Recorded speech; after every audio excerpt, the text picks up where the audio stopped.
I have a question for British gamers. What is the question? Do British gamers do crappy American accents for their D&D characters?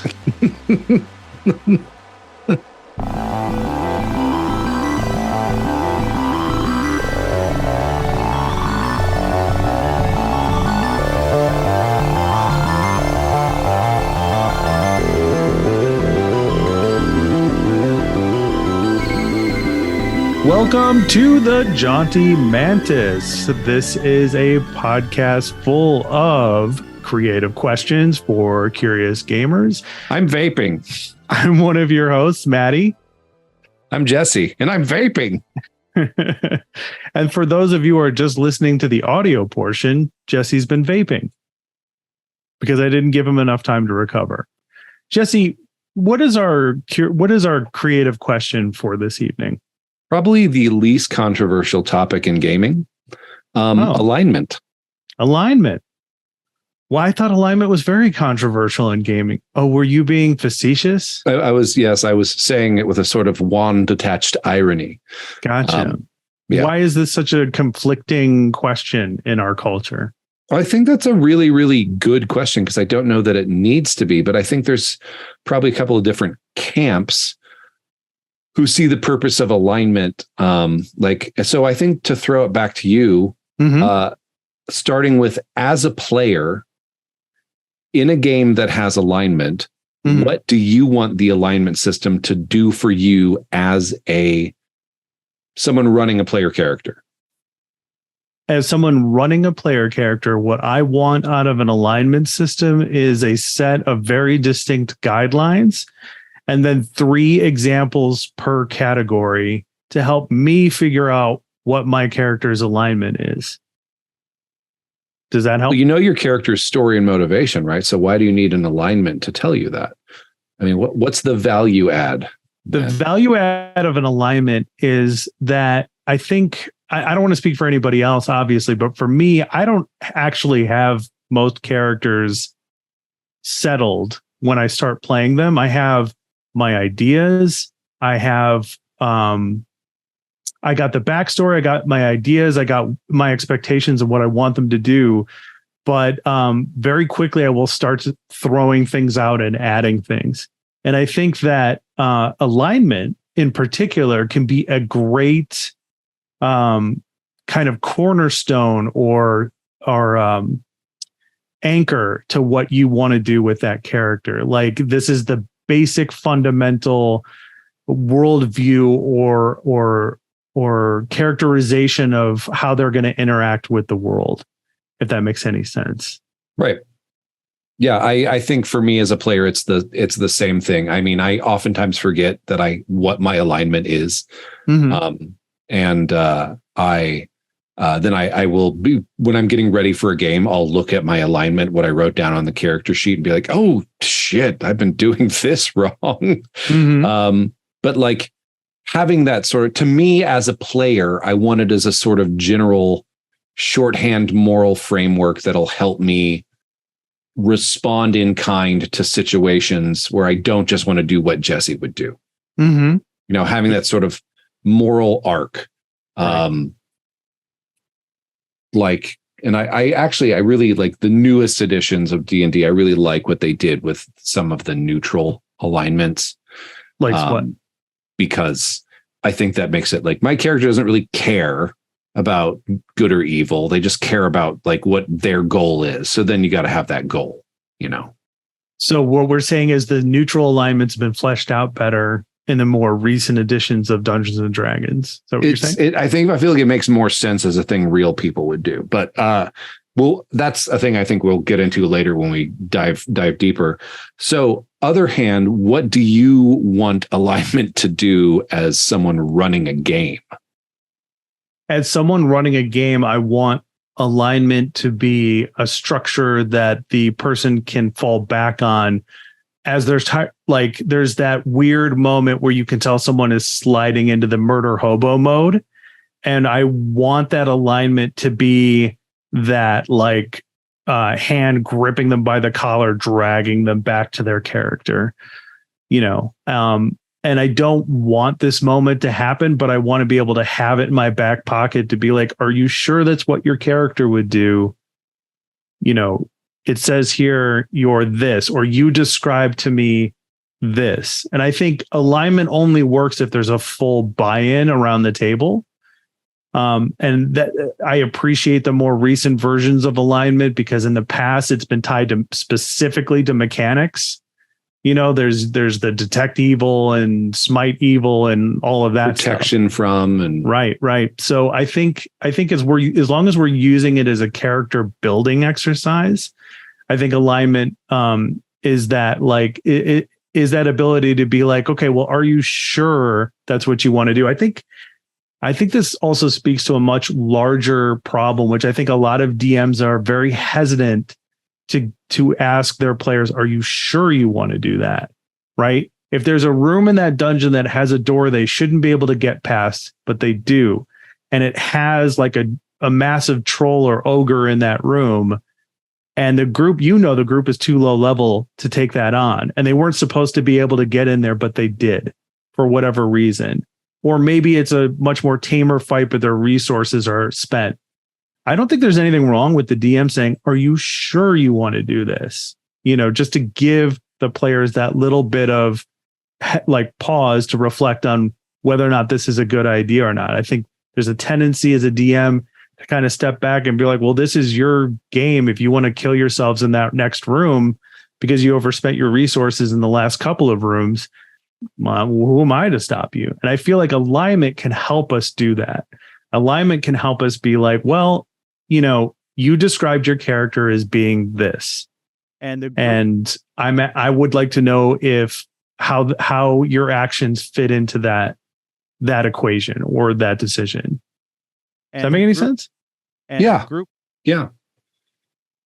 I feel like, yeah, I'd say similarly, I'd want that to be the thing that they set for themselves. Like I never really want to be as a GM the hand that yanks them back. But I don't know, for like player agency, like I feel like, so this is, I've been obsessed with the OSR lately, and a lot of it's out of nostalgia, but like obsessed with the idea of things I've seen in play experiences where a fight or a situation should kill the PCs, and because of the pressure, they come up with an interesting way to challenge it that gets resolved through a ruling rather than a rule.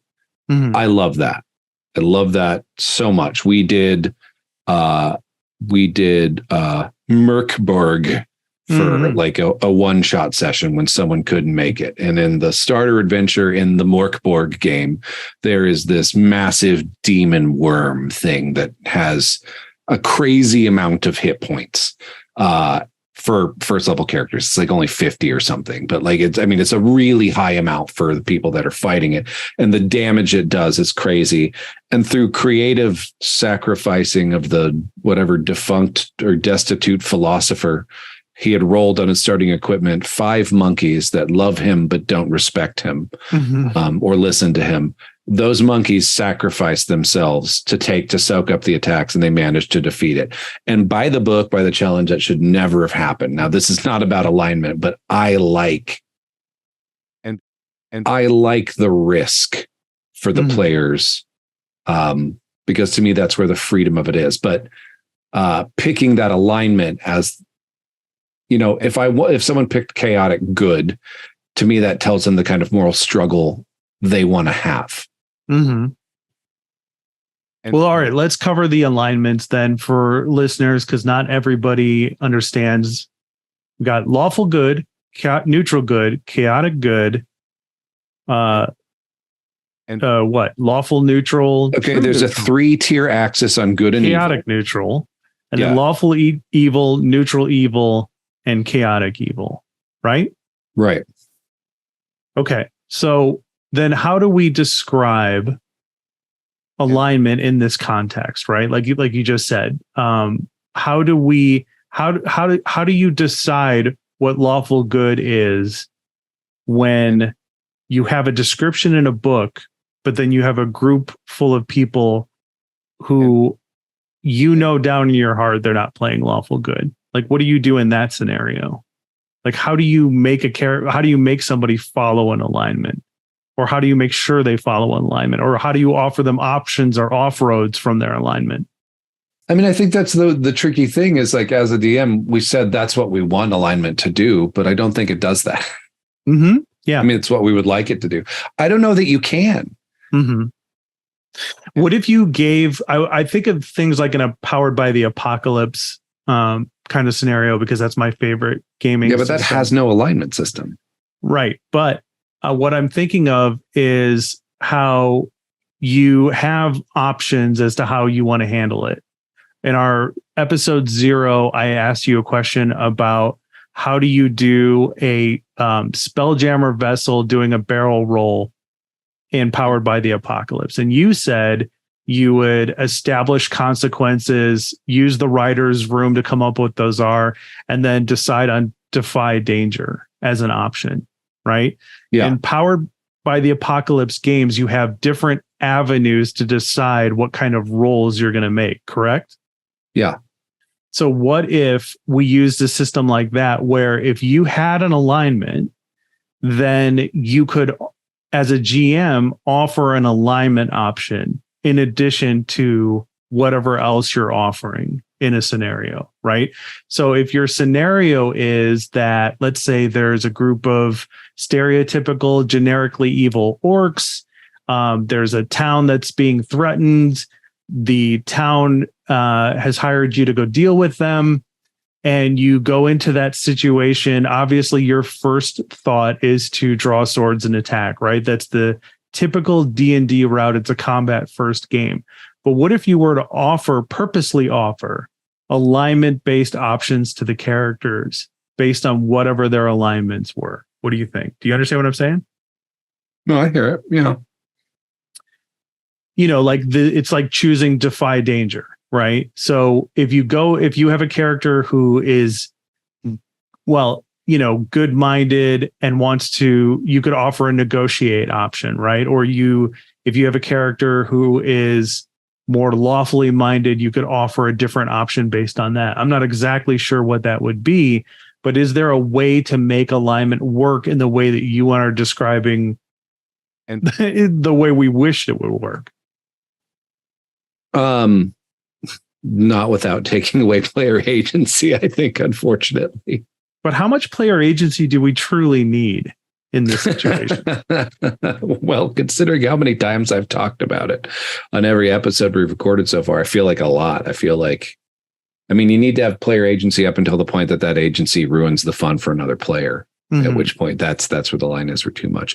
I think it's interesting because if we look at it from like a historical perspective, like where alignment within Dungeons and Dragons comes from, is I think it's very much from like the Elric novels and stuff. And this whole concept of like, originally it was just like, there is law, which is basically like order and stability. And there is chaos, which is change and entropy, not necessarily evil, but oftentimes leaning into like otherworldly eldritch horrors, tentacles, mutation, that sort of thing, just like raw, uncontrolled change.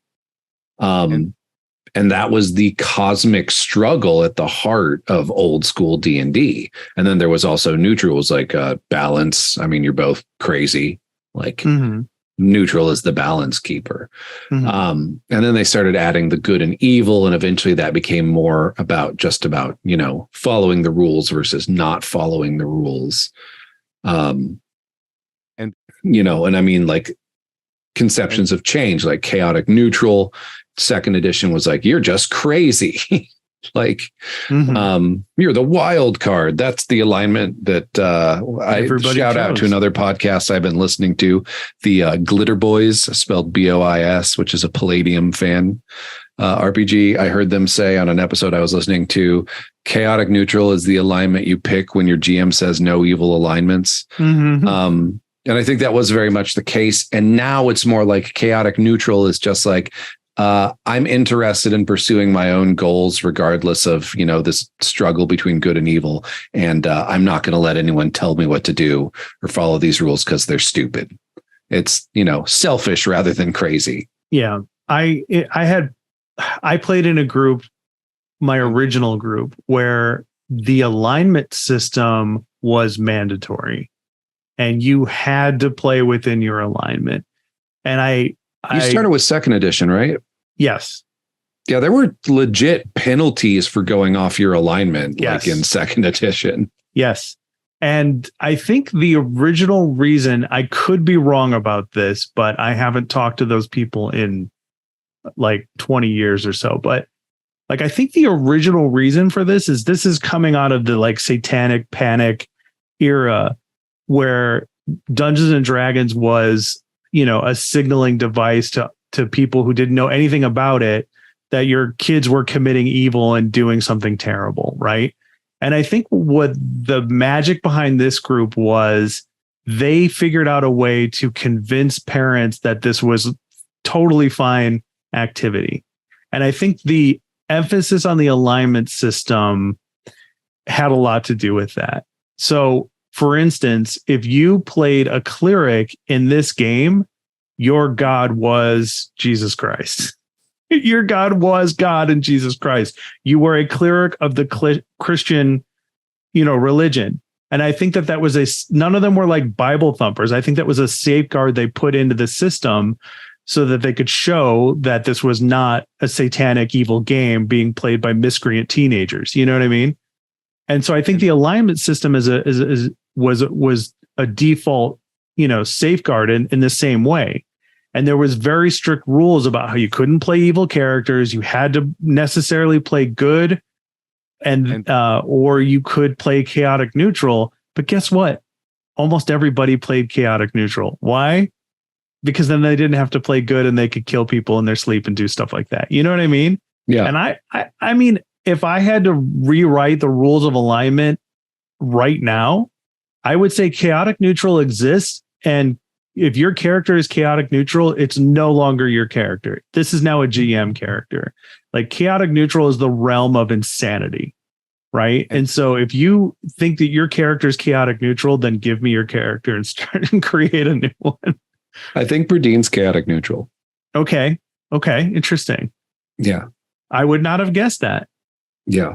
Berdine. I think that's why I said every time I look at him, like, I'm doing this wrong. Cause I think when I made him, my motivation was just like, all he wants is to be known as the fastest blade. Like he's just pure himbo ego. He wants everyone to recognize him as being the fastest blade. And he's just going to pursue that goal. Okay. And I think I've started leaning towards him being a little bit more interested in like the well-being of other people, maybe. I mean, there's been moments where you've played him where he's been like the voice of reason in some circumstances.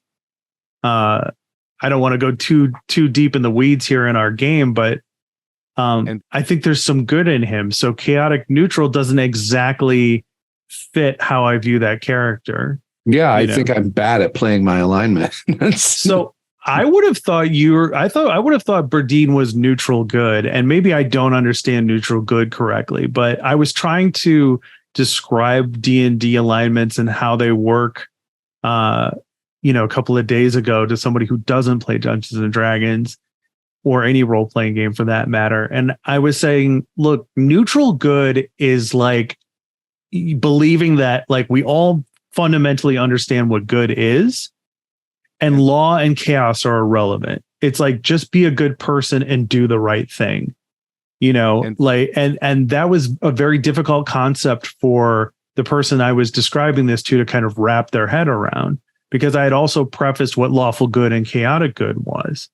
So I always looked at Berdine as being neutral good, where it's like he's doing good for the sake of doing good. Like he knows what good is, and when it comes up, he makes the good and right decision. He's doing good because it's important to him. Right. Yeah, I think that's how I've been playing. Yeah, right there. Chaotic neutral. I had to look it up. Yeah.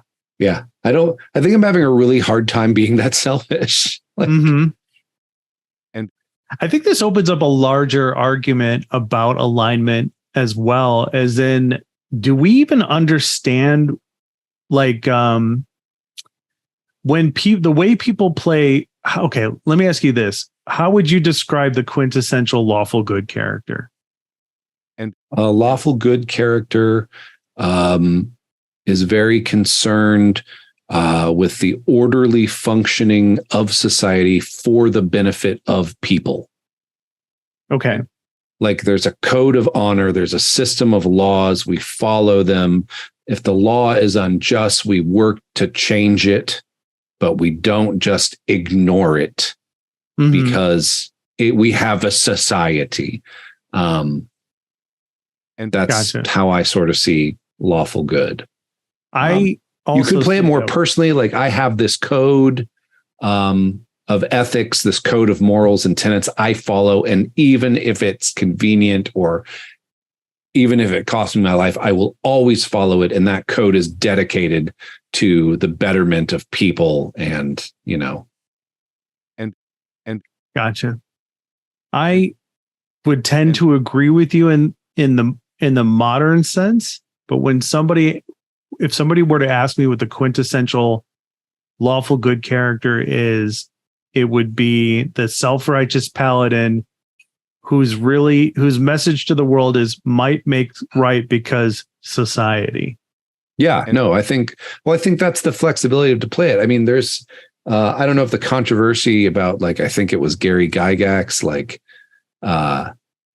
writing in a web forum in the 90s about alignment and lawful good, referenced the guy responsible for the Wounded Knee massacre as being lawful good in that guy's own head. Okay, explain. I don't he said this guy thought of himself as lawful good because he was doing the good according to the laws of his society. Right. And he didn't say this guy thought that. He referenced it's like this guy would have said, and that was the guy I think responsible for the massacre. Gotcha. I'm not sure if it is basically one of the many horrific acts of genocide committed against the indigenous people of what is now the United States. Right. Yeah. Right. And then I would say, isn't that more lawful neutral then and not lawful good? Well, it depends on who he's doing it for. Well, I'm talking about that quintessential lawful good character, the self-righteous paladin. You're an orc. I kill you because orcs are bad.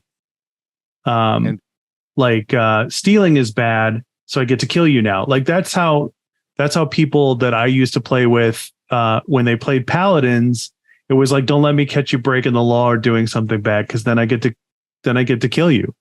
I get to attack you, right? It wasn't really about defending the innocent. It was about having a get out of jail free card to be a psychopath.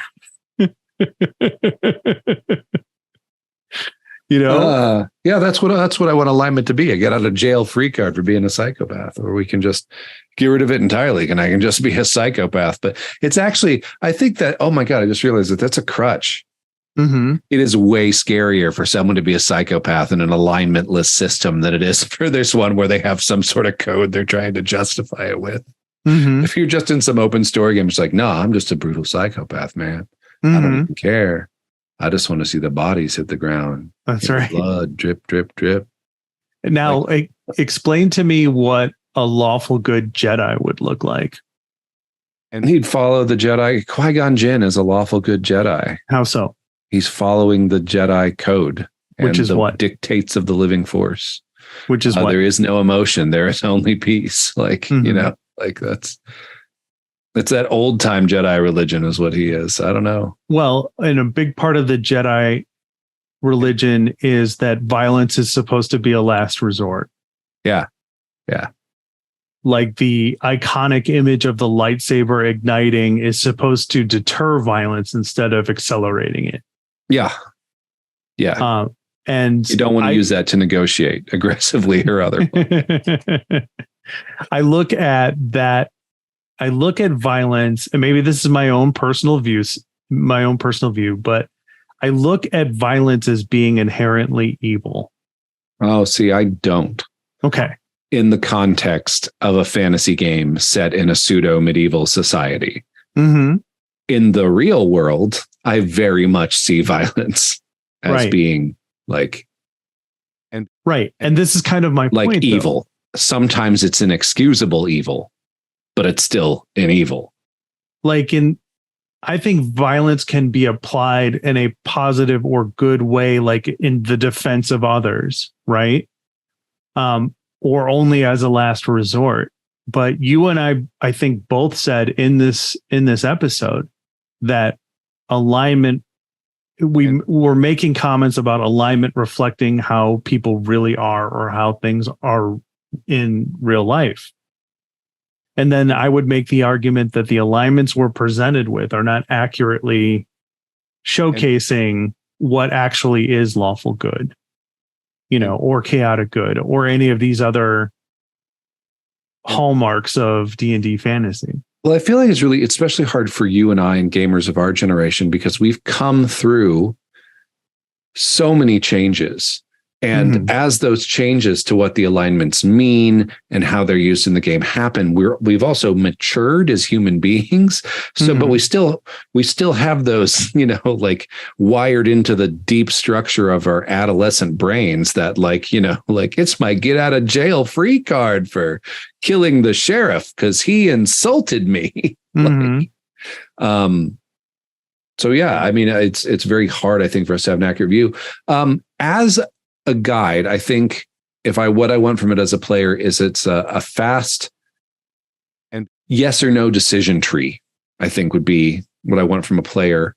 It's a guide. It's a thing I decide when I start playing to sort of guide the moral bent of how I'm going to play the character. Should we talk about how other systems handle things similar to alignment? Yeah.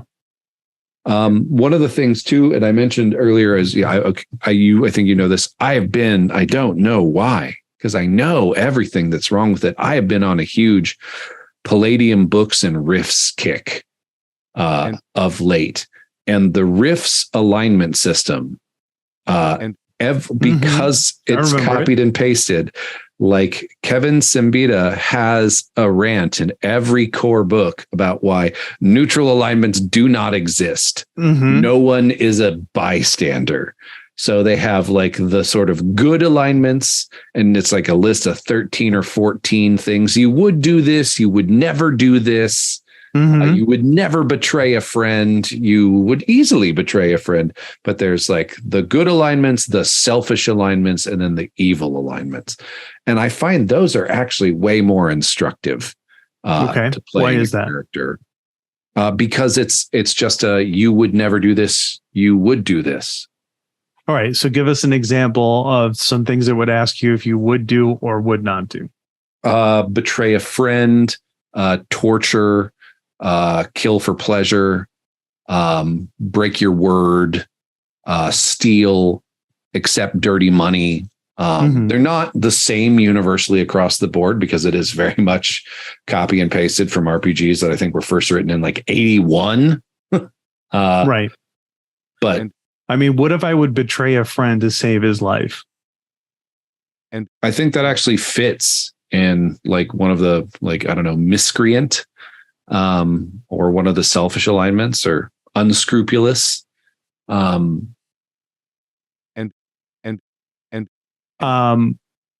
Would you torture a person to avoid nuclear holocaust? And like me in real life? No. As your character, would somebody's character do that?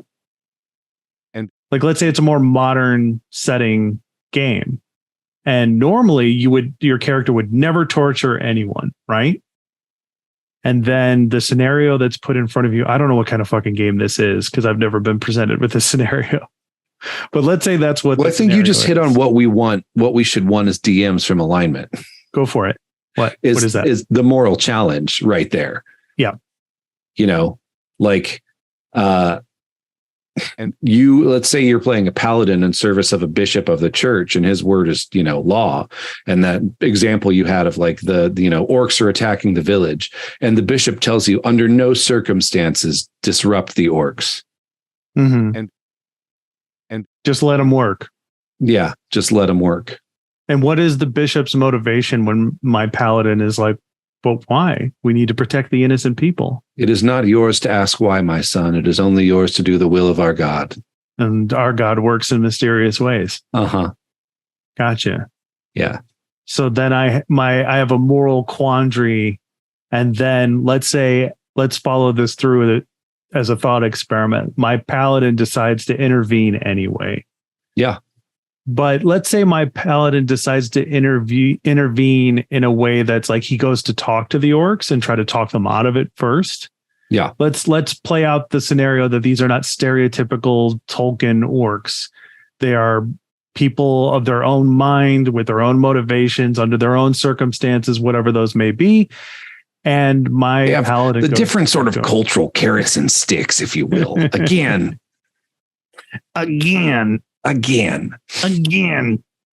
So then I go to intervene and it doesn't work. Yeah.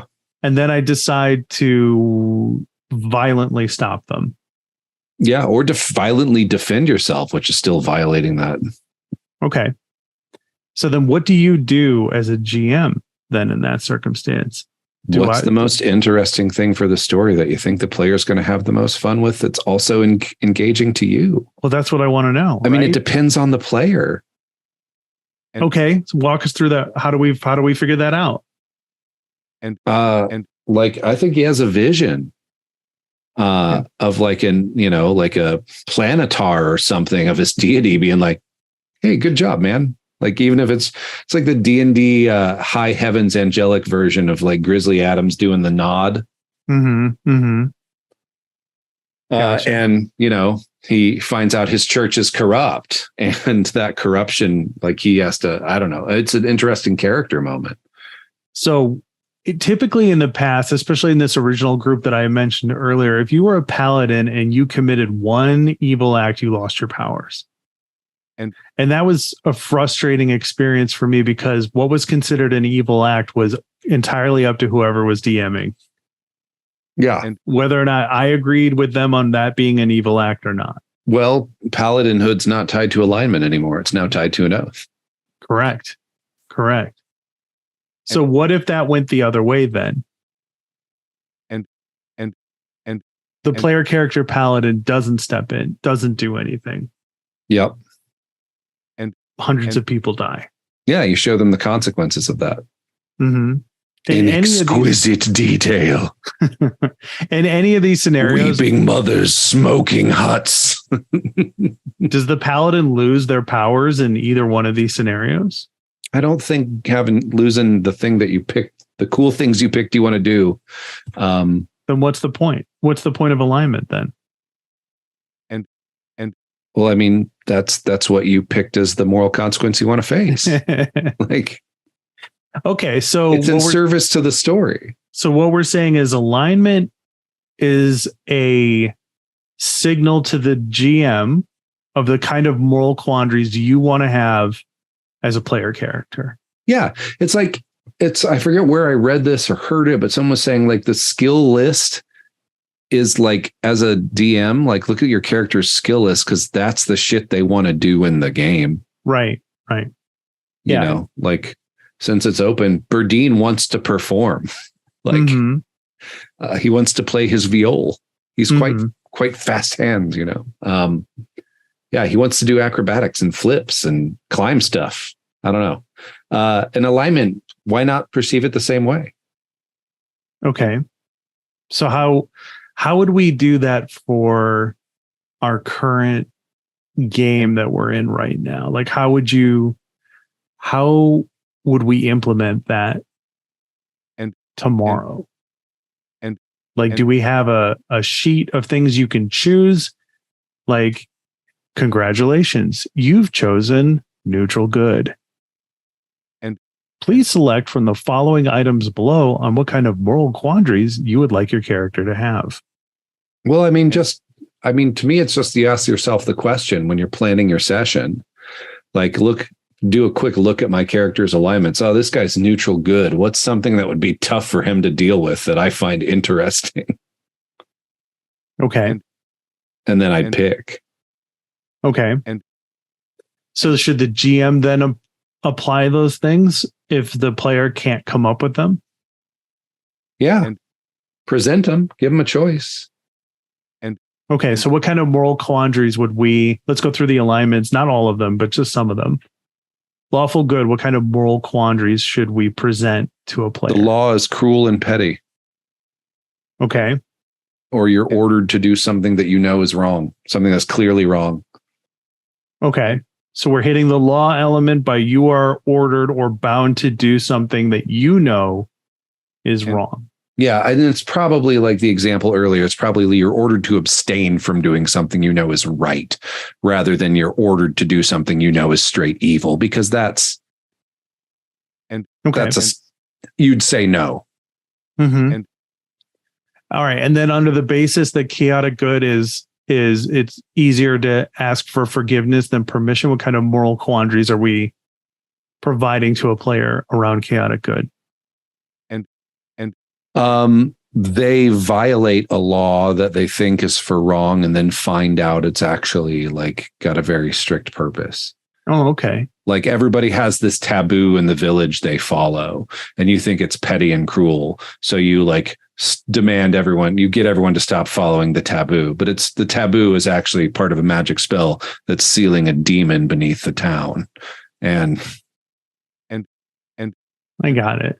So it's kind of like, all right, well, okay. I think I understand it. I don't know if you watched The Witcher, but currently the first half of season 3 is out right now. And there's moments where there's a character that wants to do something that on the surface is correct and right.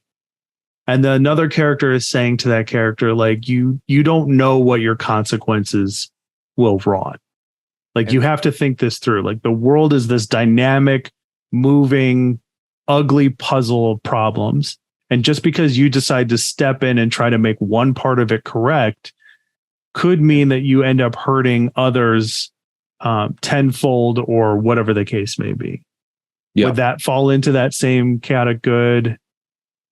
Or would that fall into like a neutral good kind of scenario? Yeah. You'd give them something where they have to give up their personal freedom for good. Okay. And do we have an example of that?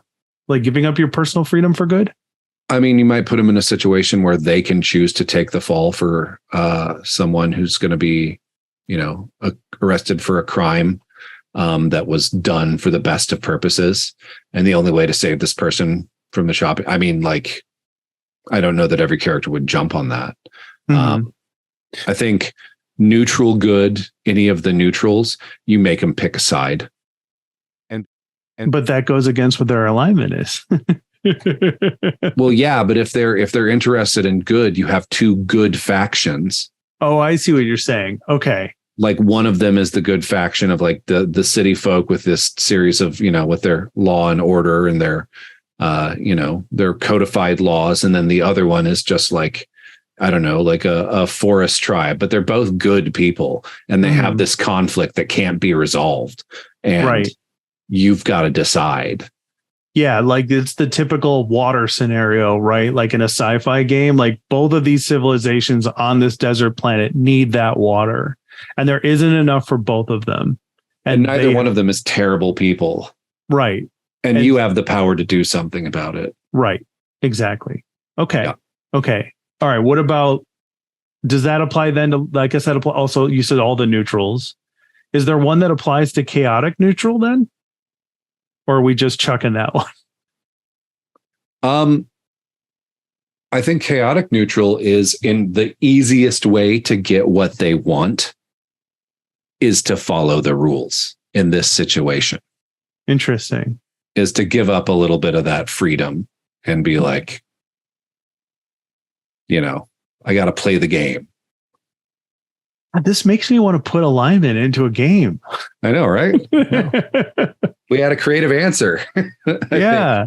Like that curious question. This is, I really like this because I think there's a lot of, not everybody is going to come to the table with a fully fleshed out character who needs to be challenged. Right. And you could give them a document or a little book to write in or say, hey, write some interesting things about yourself or that you want to encounter or some troubles or you're part of a backstory. But I mean, let's be honest, not everybody will do that. Right.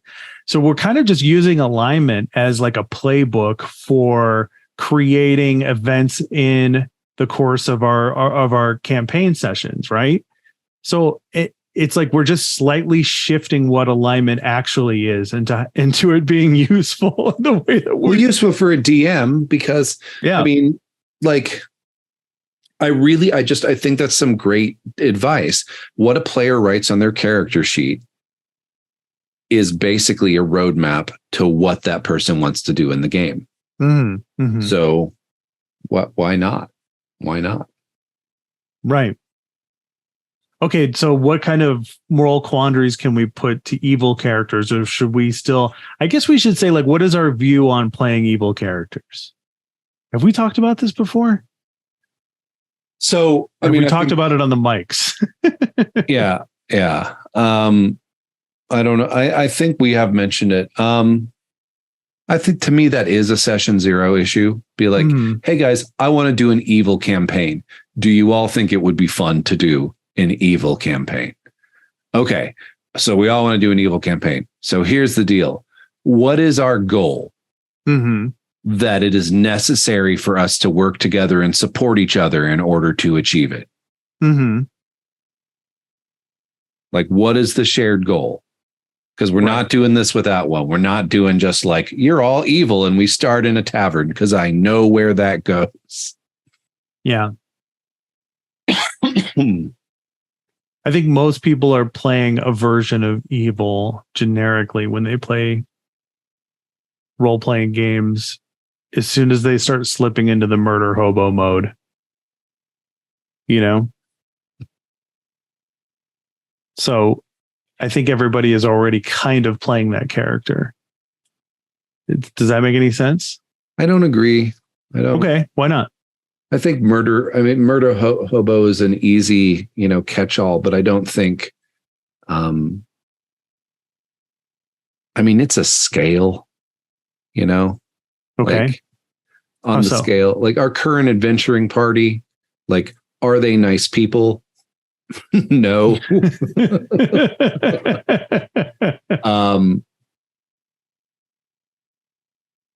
Are they up for rampant slaughter of innocent townsfolk? For a few coin, if they had the chance? No.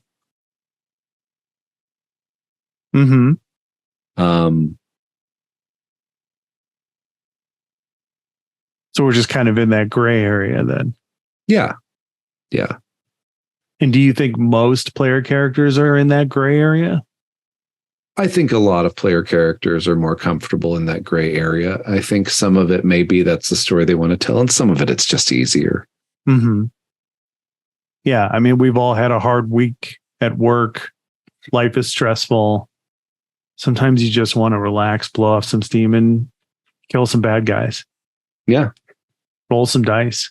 And maybe we don't want to be plagued down by the moral compunctions of what our personal code is. I made a fighter. I want to fight things. It's literally in the name of my character class. But I mean, conversely, there is the Soulbound game that does not have an alignment system. Does it really need one? No. Why not? Because your culture is so communicated through your archetype. Like, you just read that description and you get sort of what you would do, and you get the stakes of the world, and it's very high fantasy, high power. And also, like, I've got Doom as a DM, if you let shit slide, I just tick the Doom up and then describe things as being grim or more grim. And, right. We haven't seen that happen in the campaign yet, but right. It very much could. It's one of the things about Soulfire. Like, everyone has to agree that it's okay to use the party's shared Soulfire resource. You can use it without, but then the Doom goes up. So that communicates, like, being a totally selfish, not cool. Gotcha. Yeah. What if we replaced alignment with any one of those online personality tests? What? Like the what's your alignment personality test? No. Like, what house do you belong to? Like the one how you seal a bread bag? Like Like what way does the toilet paper face? What? You know, no, I work a corporate job, and when I was doing onboarding for this job, it was very important to them that I take a personality test. Oh, which one did you do? Enneagrams? No. Disc? Which one What's is your disc? bird type? I'm a peacock. No. No. Love languages? No, I already know what my love language is. Myers-Briggs? No, I can't stand Myers-Briggs. I don't remember what it was called. It's a color-based system. What clueless character are you? Take this BuzzFeed. It's a color-based system. So like there's green, yellow, red, and blue. Okay. Greens are people who want to make sure everybody is good and share equity and share ideas. They try to repair relationships. They're all about cohesion and making sure people work well together. Blues are very data oriented. They have to have the proof in front of them before they can proceed. They have everything ready to go before they make their argument. Yellows are socialites.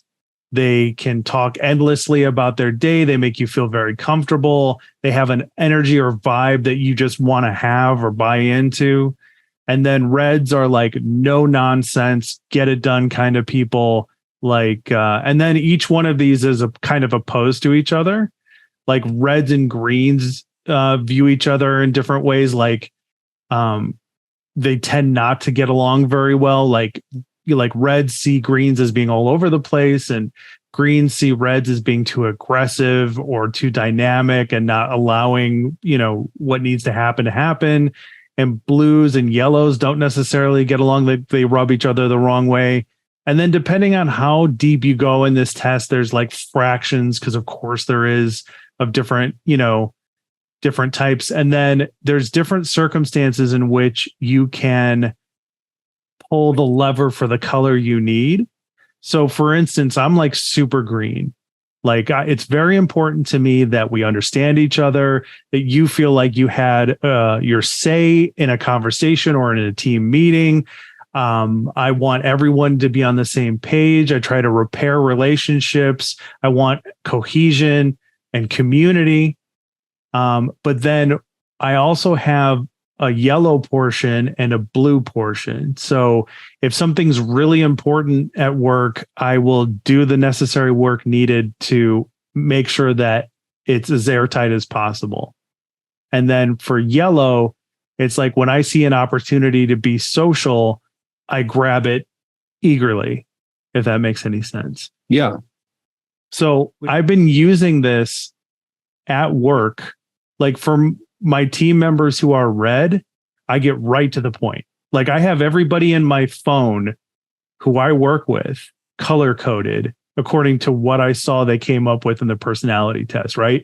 So if I'm talking to a team member who's a red on the phone, I get straight to the point. If I start meandering, I go, you don't need to know that. Let's talk about what we need to do to get this done so we can get on with our day. And they appreciate that, right? So I adjust accordingly based on who I'm talking to.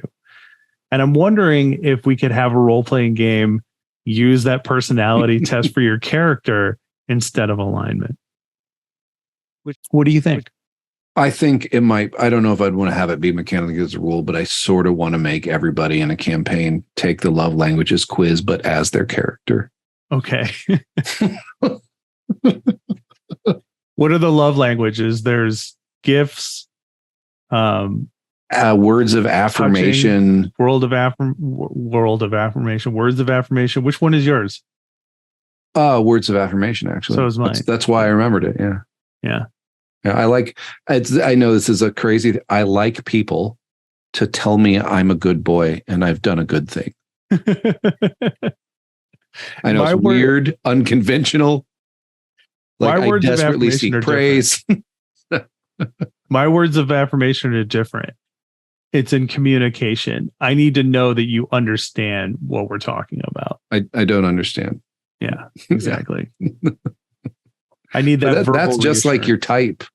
Mm-hmm. Yeah, you're green, right? Yeah.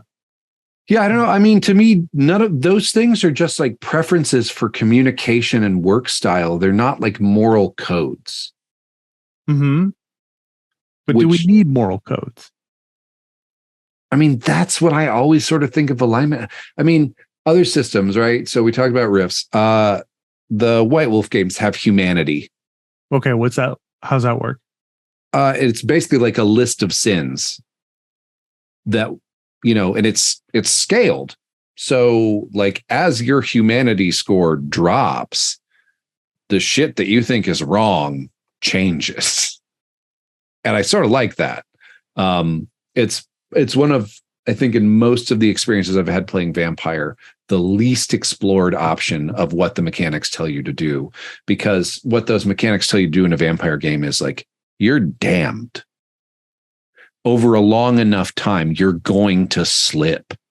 And you're eventually going to get to the point where you have no humanity left and you are just a mindless killing machine that will probably be put down by your fellows because you're a risk to their hidden existence. And it's terrifying, but it's also sort of inevitable. And that's the thing I think gets missed. One of the things I think is brilliant about Vampire is playing that struggle that gets missed when people play it as superheroes with fangs. Mm-hmm.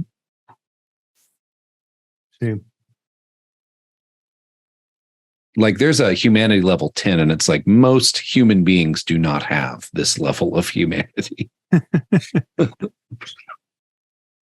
That's hilarious. Yeah, so that's a sliding scale. Exalted had like limit break. Okay, what was that like? That was like whenever you had like your defining, depending on the edition, you had like your defining virtues of like courage or whatever. And whenever something compelled you to act against this virtue, you would tick your limit. And when your limit reached a certain point, you would act out in a way that was the result of a curse of basically titanic beings of cosmic power who your ancestors imprisoned and or slew. But that caused you to act like it's very much designed to be like a Greek hero, with a tragic flaw. Right. Gotcha. Any other systems you can think of? One's paranoia. I feel fairly certain it's been a long time, but I feel like that does not have an alignment system.